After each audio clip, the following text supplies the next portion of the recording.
All right, live on the set. Let's shrink this window. Let's do a snap.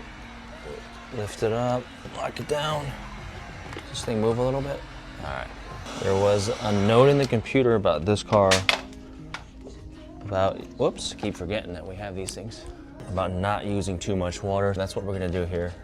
We'll go for the install. We'll chill with the water. It's not a bad way to go anyway, though, in general. CRV 2 fronts. We are gonna be doing, hey Bailey, what'd you cut out? You did 35. 35. And that's gonna end up reading at 25, which is perfect because when everything's said and done, that's all we're gonna use, that much water. Everything's said and done, it will be Texas legal. Wednesday morning here, we're in Carrollton, and looks like it's a Honda day for the moment in the garage. Got a Civic up there for ceramic coating and detail, and 2 fronts on the CRV, one of our most popular services. 2 fronts. It's a good way to go. I would recommend doing more. Just get that full coverage wrapped all the way around, front, sides, back, especially the windshield.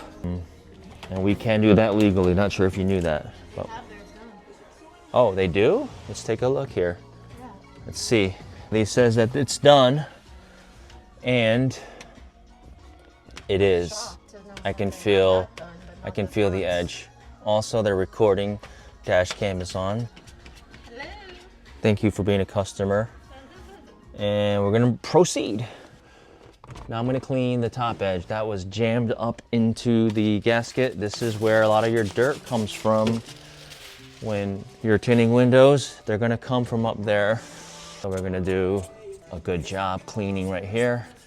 Doing a little Kid Leroy this morning just to ease into the day. Hopefully a lot of this doesn't flag us and we get kicked off for this video because of the music, but that's what we're doing this morning.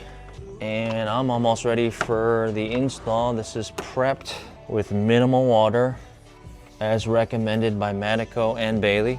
And so here we are. Just a light dusting, that's all you need. And we'll go for our part 1 of our 2-stage, which is locking your top. Get that front, sneak it in there. Beautiful. It's like plain operation. Nice even edge up top. We don't go all the way to the top to keep we got a standard 1/8 inch gap, and that's where this one's gonna sit.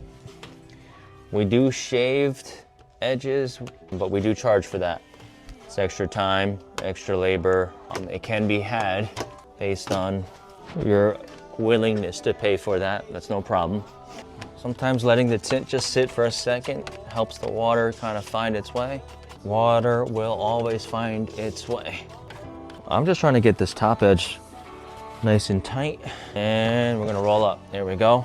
And here is part 2 of what we call a 2-stage method. Want to get it saturated, boom. Go for a nice delicate peel. There you go. And you go for your tuck, so always go backwards to go forwards.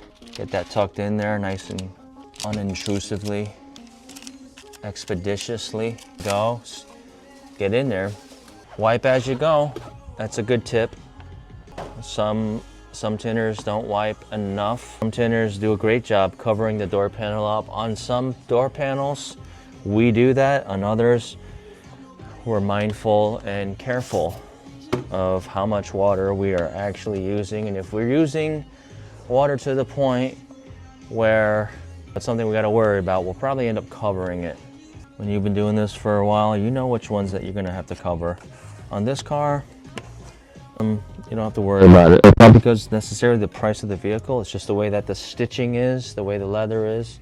You're going to want to wipe and cover as much as possible. You can never take too many precautions, and so just giving a nice wipe.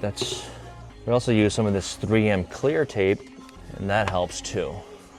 That's really good. When we do McLarens, we end up making our own door covers with 3M clear tape and some plastic trash liners. And get really good coverage and protection, because that vehicle needs it. This one is just about wrapped up here. Do a final wipe, double check your work, both sides. Flick this mirror back. See a little water spot right there. I'm gonna try to hit that real quick. Boom, Blue Max it out. There you go. Sometimes it's hard to see water because it's clear and you have to be looking in that exact spot. And so you'll see the more skilled, more experienced tinner. They'll see those things from 3 to 5 feet away. But here we go. I'm gonna send this one out. This one's ready to go.